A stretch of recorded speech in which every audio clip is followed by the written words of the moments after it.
Bonsoir, mesdames et messieurs, et bienvenue à cette nouvelle saison de Histoire à dormir debout. Ici André Pelchat qui vous souhaite la bienvenue, en compagnie de Charles Daigneault, comme toujours. Bonsoir, Charles. Bonsoir, André. Alors, je ne sais plus à combien de saisons on est rendu, mais à un moment donné, il faudra faire le compte. Ça serait une bonne idée, oui. Ça serait une bonne idée. Alors, donc, en attendant, on va commencer nos sujets. Ce soir, on a deux sujets qu'on peut rapprocher par le côté fait divers. Bien qu'ils soient fort différents l'un de l'autre, mais c'est déjà quelque chose qu'on puisse les rapprocher parce que souvent, nos sujets ont absolument rien à voir un avec l'autre. Alors, moi, je vais vous parler de la disparition de Harold Holt, premier ministre australien en 1967, un événement mystérieux qui a passionné, on le devine, l'Australie. Le premier ministre qui disparaît, c'est pas rien.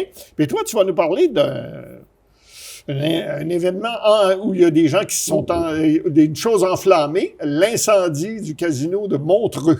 Oui, comment qu'un incendie peut être à l'origine d'un succès musical planétaire du rock'n'roll.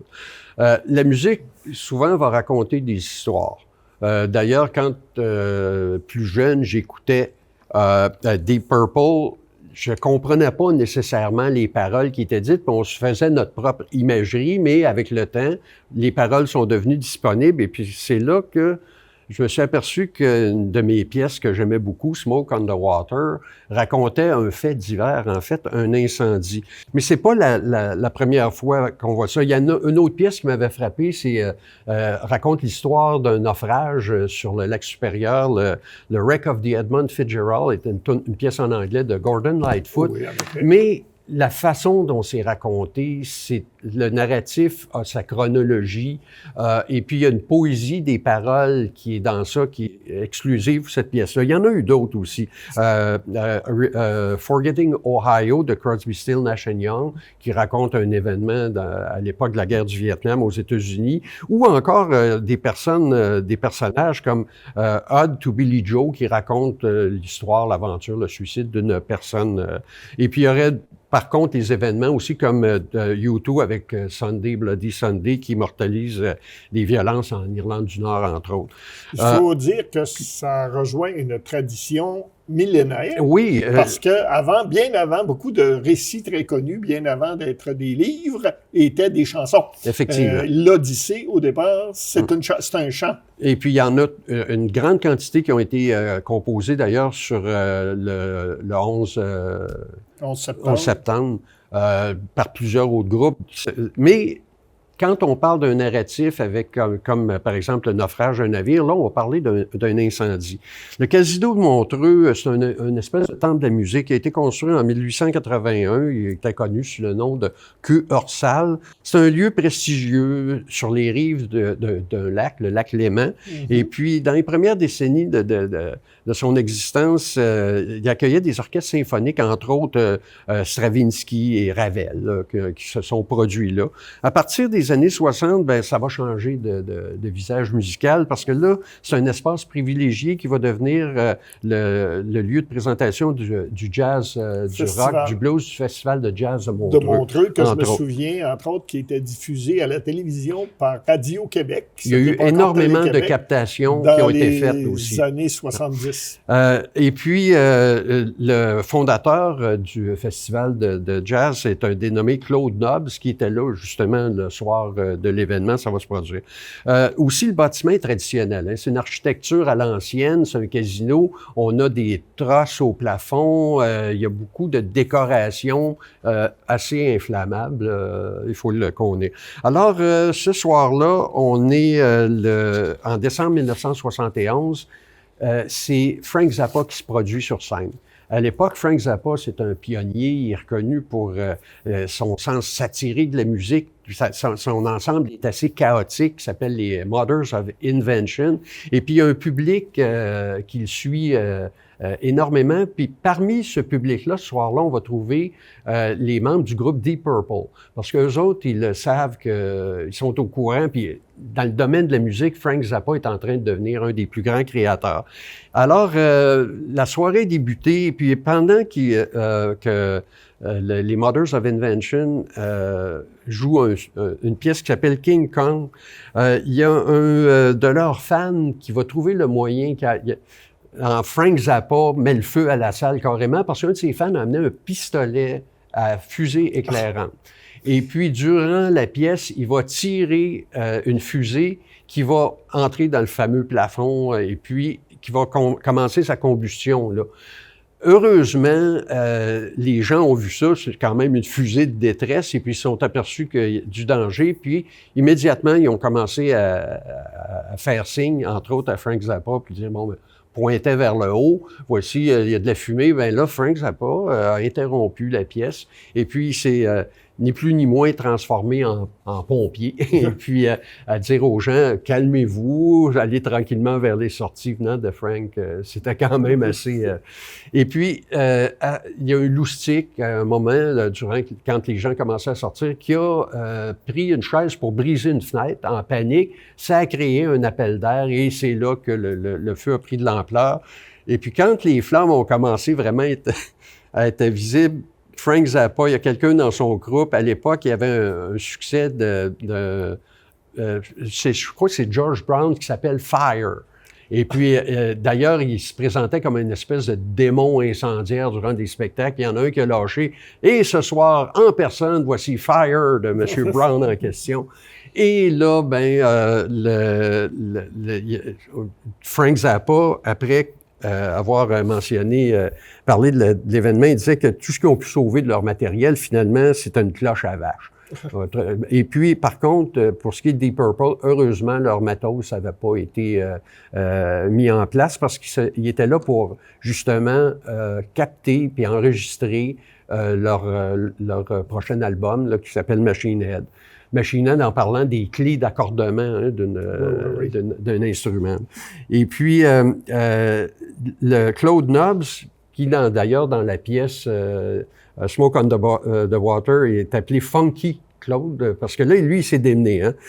Il a sauvé des dizaines de spectateurs, puis il est allé jusque dans les sous-sols enfumés pour aller s'assurer qu'il y avait personne qui était là. Il s'était emparé des lances d'incendie, mais aussitôt qu'il a voulu l'utiliser, ils se sont aperçus que le système était défectueux, qu'il n'y avait pas de pression. Et puis, le casino a flambé toute la nuit, et les membres du groupe Deep Purple sont retournés à leur hôtel qui était juste pratiquement en face. Ils ont été témoins de ça et c'est ça qui a ni plus ni moins causé un choc. Et puis, ils ont essayé de rester sereins vis-à-vis de ça, mais là, c'est leur lieu d'enregistrement. Alors, tout le problème de logistique que ça va causer va commencer à les atteindre un peu. Ils ont loué le studio mobile des Rolling Stones qui est sur place, qui va être utilisé pour la captation, mais maintenant que lui est plus là, il faut se dépêcher pour trouver un autre lieu. Mais pendant que tout ça se démène, eux autres sont assis puis ils contemplent le désastre. Et puis là, le bassiste ou un des membres va arriver avec 3 ou 4 notes qui vont être à l'origine de la pièce, un peu comme la 9e de Beethoven. Ça a commencé tam, tam, tam, 3 notes. Et puis là, le choc, l'inspiration ad hoc, les paroles, les premières paroles, c'est « We all came down to Montreux ». Donc, il raconte l'histoire depuis le début. Nous sommes allés à Montreux pour, nous avions affaire là, enregistrer. Et puis là, quand il parle de Frank Zappa aussi dans la chanson, et puis là, il appelle « Some stupid with a flare gun burned the place to the ground » en français. Un imbécile avec une arme a fait flamber le casino complètement. Et puis, c'est le choc émotionnel qui a été à l'origine de cette pièce-là. Ça aurait dû être aussi un concert un peu comme les autres, mais dû à l'incendie, ils ont dû être relocalisés dans un hôtel pour pouvoir espérer mener à bien le but de leur présence. L'hôtel, dès leur présence là, dès les premiers débuts de l'enregistrement, le monde s'est dit non, ils sont pleins du bruit, de la musique. Claude Nobs a réussi à retenir les policiers le temps qu'ils complètent l'enregistrement d'une pièce et ils se sont relocalisés dans un autre lieu qui, lui, était beaucoup plus lugubre, froid. C'était un labyrinthe de fils parce qu'il y avait un studio à l'extérieur, des chambres et des couloirs. Et puis ça, c'est raconté et décrit d'une façon assez vibrante dans la pièce en question. C'est devenu un succès planétaire. Puis encore aujourd'hui, comme ils disent à la fin de la chanson, on ne sait pas ce qui va arriver au niveau de la musique ce soir, mais une chose est certaine, on n'oubliera jamais, jamais, jamais cet événement-là. Dont il faut souligner cependant que heureusement, il n'y a pas eu de victimes. Exact, c'est ça. C'est un non-événement au niveau des Ça a été une tragédie. On n'aurait jamais pratiquement entendu parler de ça si ce n'était des Purple là, qui étaient sur place. On peut dire que ça a été une tragédie au niveau du patrimoine pour Montreux. Bien que, parce que l'édifice... 2 ans plus tard, le casino était reconstruit et c'est encore le Festival mondial de jazz de Montreux qui est là. Et puis, ça a évidemment donné une énorme impulsion à Frank Zappa, qui a été connu par cet événement-là, surtout aussi pour la façon dont il a participé, il a traité ça, puis ses commentaires après qui étaient tout ce qu'on a pu sauver, nous autres, c'est une cloche à vache, c'est parfait pour la Suisse, faut croire. Ça. Et puis, ça m'a amené aussi à regarder pour d'autres histoires racontées en musique. Et puis, c'est un sujet qui m'intéresse, je vais peut-être y revenir. Mais c'est un sujet toujours intéressant de voir les rapports entre certaines œuvres d'art et la réalité qui a pu les inspirer. C'est toujours fascinant. Exact. Moi, merci pour ce sujet, c'était fort intéressant. Moi, je vais avoir un sujet dans un autre ordre, comme j'ai mentionné, la disparition de Harold Holt, premier ministre australien. Alors là, d'abord le contexte. C'était qui ce Harold Holt? Alors c'est une carrière politique. C'était le 17e premier ministre d'Australie de 1966 à 67, membre du Parti libéral australien. Il avait été avant ministre de l'Immigration dans le cabinet du premier ministre Harold Menzies, qui était... on pourrait dire un peu le Duplessis australien, qui a régné très longtemps et qui était surtout très préoccupé par la lutte contre les communistes et l'anticommunisme. Assez autoritaire, le bonhomme. Et en tant que ministre de l'Immigration, M. Holt, dans ce cabinet-là, avait un petit peu assoupli la politique de l'Australie blanche, parce qu'il y avait une politique en Australie pour l'immigration, seuls des Blancs pouvaient immigrer en Australie. Pas d'Asiatiques, pas de Noirs, pas de Bruns, etc.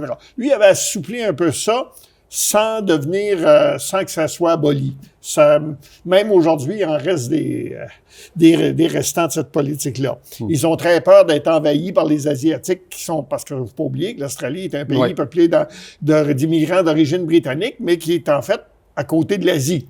Donc, ils ont très peur d'être envahis, submergés, etc., par les Chinois, les Indonésiens, ainsi de suite. Il a été ensuite trésorier. C'est lui qui a créé le dollar australien. Avant ça, on utilisait la livre sterling en Australie. Et c'est tenu proche des États-Unis, entre autres un soutien à la guerre du Vietnam. On a... les Australiens, pour ne pas l'oublier, ont, contrairement aux Canadiens, envoyé des troupes durant la guerre du Vietnam au Vietnam. Alors, ils se disaient totalement avec Lyndon B. Johnson. Personnellement, c'est un sportif, notamment un très bon nageur, un passionné de chasse sous-marine et qui refusait toujours une protection rapprochée lorsqu'il allait pratiquer son sport préféré. Donc, il aimait ça être tout seul pour faire ça, en tout cas avec sa famille, mais pas de garde du corps. Mais c'était un homme d'une santé fragile. En 1967, là, il y avait eu des blessures. Il prenait des médicaments pour la douleur, etc., qui pouvaient avoir altéré son jugement. C'est ce qu'on a dit aussi. Donc, un portrait contrasté du gars. Sportif, mais pas une santé à toute épreuve.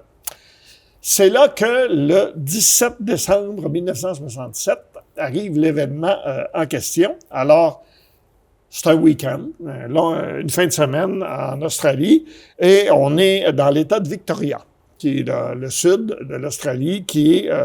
l'Australie, c'est comme le Canada, là, c'est divisé en États, sauf que les autres, ils les appellent des États au lieu de les appeler des provinces. Mais ils ont une constitution presque identique à celle du Canada. Donc, il est dans l'État de Victoria, qui est sur le bord de la mer, comme presque tous les États australiens ont une façade sur le bord de la mer. Et il est chez lui, il passe du temps à un endroit qui s'appelle Portsea, dans l'État de Victoria. Il est avec des amis et avec sa maîtresse, parce que M. Holt n'était pas la fidélité conjugale incarnée. Alors, sa maîtresse s'appelle Marjorie Gillespie. Alors, ils s'en vont à la plage, comme on fait souvent en Australie, surtout qu'on est en décembre. Donc, faut pas oublier, en Australie, c'est l'été. Il fait chaud, alors une petite baignade, c'est toujours bienvenu. On s'en va à la plage, à un endroit qui s'appelle Cheviot Beach, pour se baigner. La mer est un peu agitée, mais M. Holt aime, c'est un gars physique qui veut, il va y aller, puis il y va. Alors, il va nager. Sa maîtresse fait une petite trempette, mais pas longtemps. Lui, il va vraiment nager et il s'en va nager vers les eaux plus profondes et il nage tout seul. Et à un moment donné, il est emporté par un courant.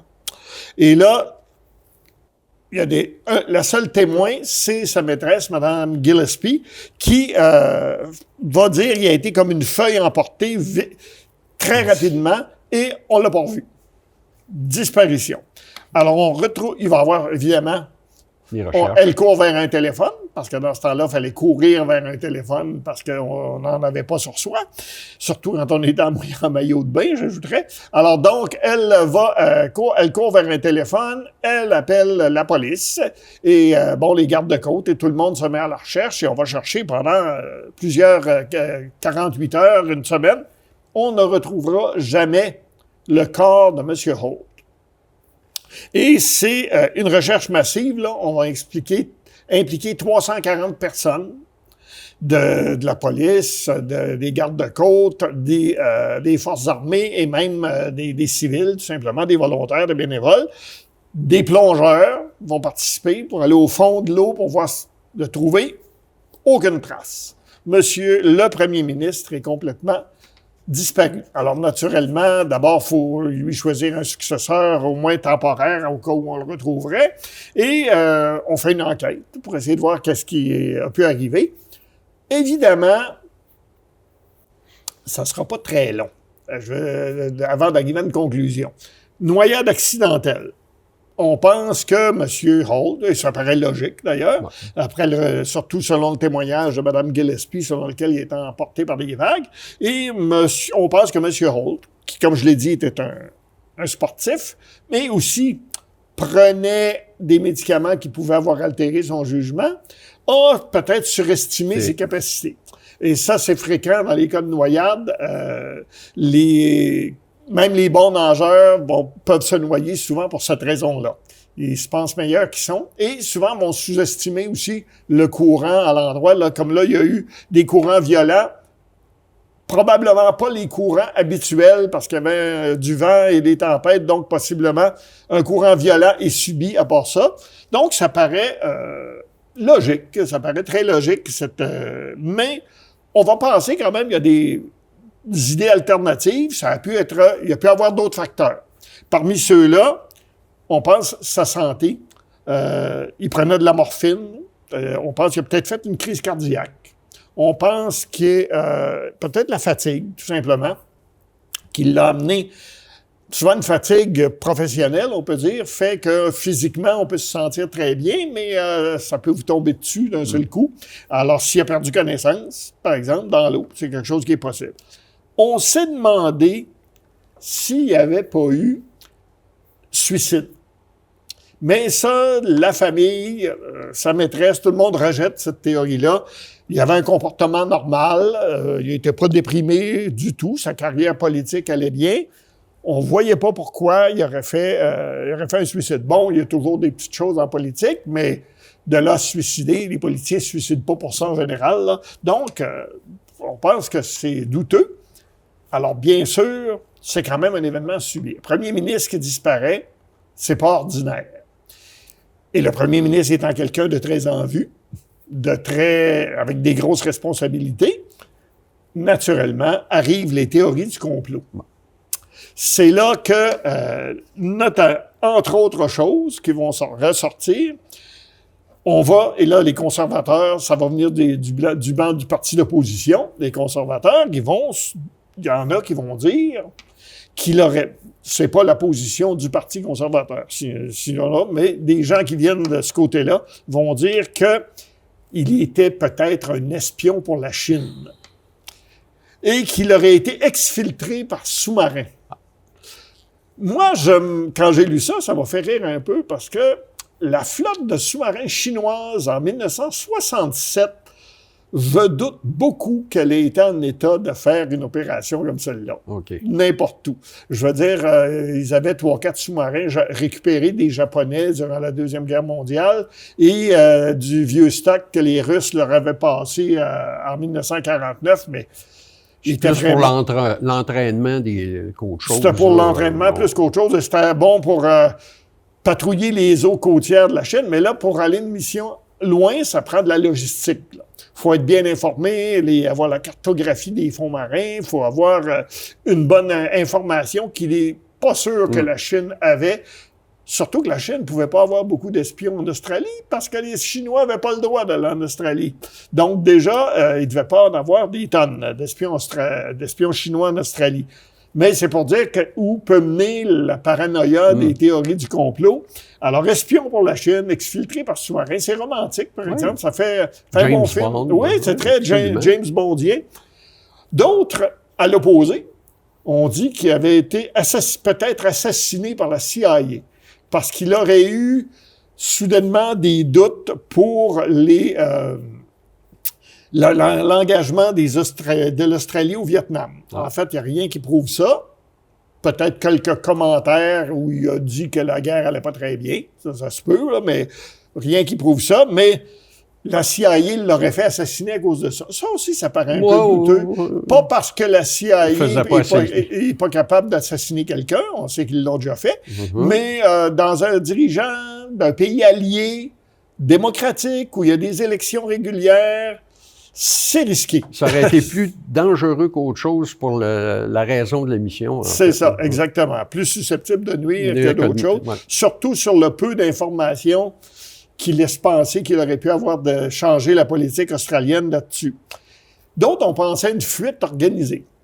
Monsieur Holt en aurait eu assez de la politique ou aurait eu une autre maîtresse avec qui il aurait voulu se sauver, ou toutes sortes de raisons de ce genre-là, et aurait décidé de disparaître, comme certaines personnes le font. Sauf qu'il n'y a pas de preuve de ça.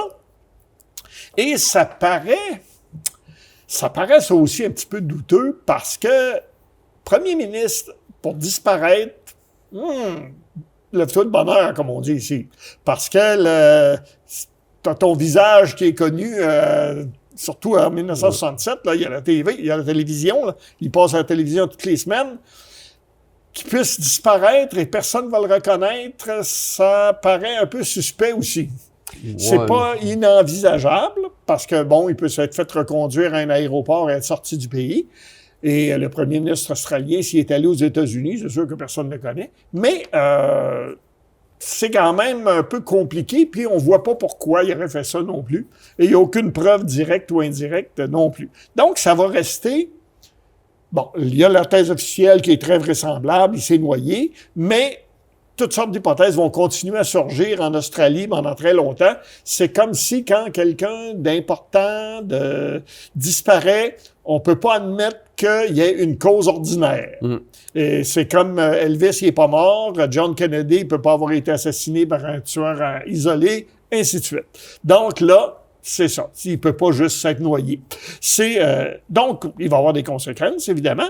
Premièrement, sa succession. Il va être remplacé par un dénommé John McEwen par intérim, qui va éventuellement être remplacé par John Gorton. On va lui faire des funérailles nationales, même s'il n'y a pas de cadavre dans le cercueil, avec des dirigeants de partout dans le monde qui vont venir. Et là, ça va créer un mythe australien. Ça va rentrer dans la culture australienne. D'abord, ça va donner une expression. Ou en Australie, on va vous dire doing a Harold Holt. Okay. Faire un Harold Holt, ça veut dire disparaître. Alors, I done Harold Holt on you, mate. C'est, il y a des blagues. On va aussi dire, par exemple, il y en a une que c'est le seul bain sans serviette. C'est celle de Harold Holt, la disparition de Harold Holt. Sans serviette. Oui, parce qu'il n'a pas pu s'essuyer. Ah, il est pas okay, revenu. ouais, Alors ça, c'est un humoriste australien, Bill Bryson, qui va la sortir. Yo. Ça, c'est des blagues qui datent de l'époque. On ne pourrait plus les faire aujourd'hui, ce genre de blagues-là. Et il va y avoir des références dans des séries télévisées australiennes. Il y en a une, entre autres, qui s'appelle Neighbours, qui est un genre de téléroman, et il va y avoir des références, des allusions à ça. Et il y a un mémorial dans sa ville natale, Harold Holt Memorial Swimming Center, la piscine publique Très Harold ironique. Holt. Oui, c'est un peu ironique, celle-là. Ouais. Je sais pas s'ils s'en sont rendus compte, réellement. C'est ça. Peut-être que oui. En même temps, il y a une sorte d'hommage parce que c'est un homme qui aimait la natation. Mais compte tenu qu'il s'est noyé, enfin bref, c'est un peu ambigu. Il était-tu au moins apprécié des citoyens, des voteurs australiens? En tout cas, au moins de ceux qui votaient libéral, de ceux qui votaient pour lui. Il semble que oui, il était assez populaire comme premier ministre. Il faut dire qu'il venait d'arriver, hein? Encore dans sa lune de miel. C'est pas nécessairement un assassinat politique. Là. Non, parce qu'il il est arrivé comme premier ministre en 1966, puis sa disparition, c'est en 1967. Donc, même pas 2 ans. Là, Ils n'ont jamais retrouvé le corps, je pense. Et ils n'ont jamais, toujours aujourd'hui, ils n'ont jamais retrouvé le corps. Donc, c'est un événement qui continue à publier. Il y a encore des livres qui sont publiés sur des hypothèses sur la disparition de Harold Holt. Ça m'étonne qu'on n'ait pas vu les extraterrestres se pointer. Ça m'étonne, mais... À l'époque, c'était moins... Oui, peut-être. Il faudrait fouiller. Peut-être qu'aujourd'hui, il y a quelqu'un qui y a pensé. Dans nos ancêtres, les extraterrestres, à un moment donné, à la télévision, on verra peut-être ça. Alors, voilà, c'est mon sujet à moi et on arrive à la fin de l'émission. Alors, nous voici dans un début de nouvelle saison. Alors, Charles, merci et à tout le monde, bonsoir et à la semaine prochaine.